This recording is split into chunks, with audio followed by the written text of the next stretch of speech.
The big bombshell has dropped, ladies and gentlemen. If you trust the BBC, I'm going to tell you they actually got something right.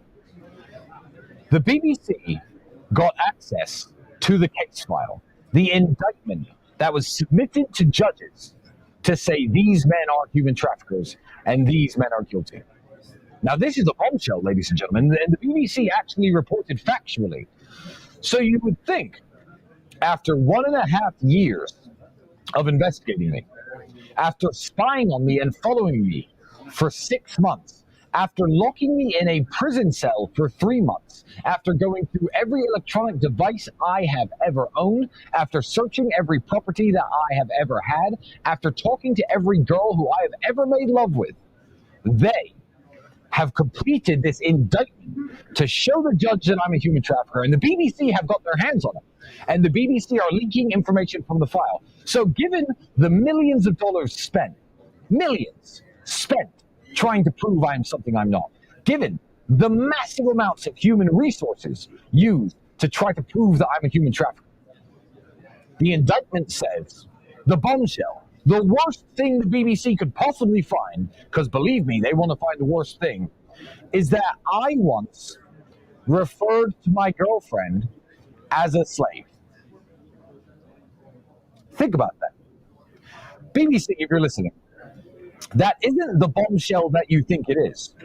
If I were a left-wing political pundit and a social justice warrior and somebody who used virtue signaling like you all do when you cover up pedophiles and sex offenders like Hugh Edwards, if I were like you and you found a message of me saying to my ex-girlfriend, "You're my slave," you could probably leak that and get me fired from a job at the BBC. But let me tell you something. I did write that.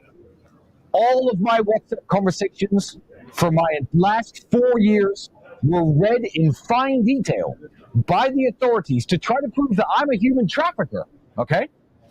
I did, in fact, write that my ex-girlfriend was my slave. Now, here's the important takeaways from that. Can you imagine what should be in this case file? If I am the man they say I am, there should be chains, dungeons, handcuffs, urine-stained mattresses, messages saying, "Bitch, get back out on the street," me selling people, transactions, "I'll meet you here, I have 3 girls for sale," proof anyone traveled anywhere, me physically moving people from one place to another. That's what human trafficking is. Why, if the BBC got their hands on the indictment, do they print a story that says I called my ex-girlfriend a slave? Because, ladies and gentlemen, this is the great bombshell. The BBC lined this up for me. That is as bad as the evidence against me gets, which is insane. Because the girl who I called a slave, obviously as a joke, 1, did not make a complaint about me, 2, is protesting that I'm innocent, 3, has told everybody I'm a lovely person, and 4, it's not even about the girls who lied and came here. I wasn't even talking about them when I said someone's my slave.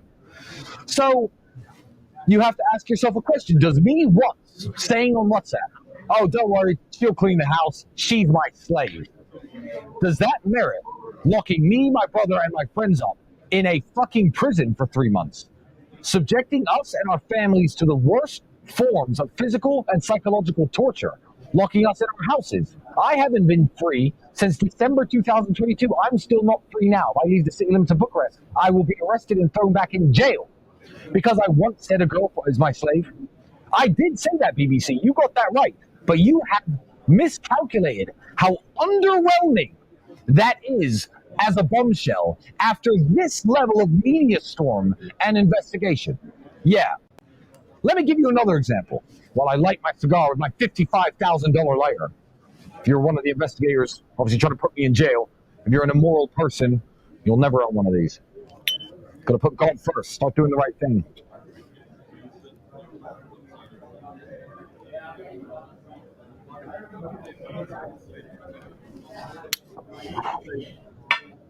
I had a conversation 1 week ago with the mother of my daughter.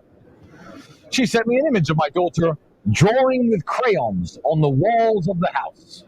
And I said, Ha! I'll kill her when I get home. Now, I did say that.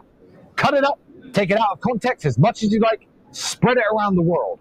Because I said that, would you think it was prudent to spend millions of dollars investigating me for potentially being a homicidal child murderer?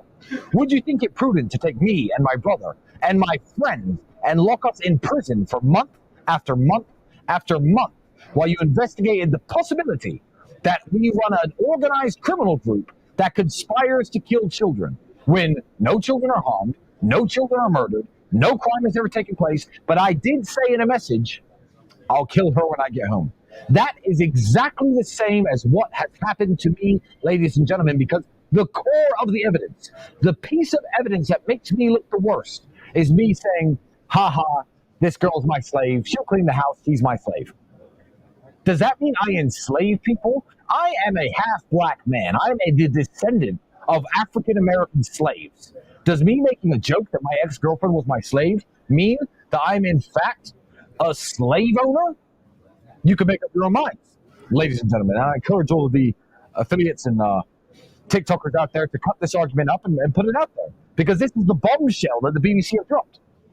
I'm going to give you another example of evidence leaked from the case file that's in the news I would like to address. One girl who is friends with another girl.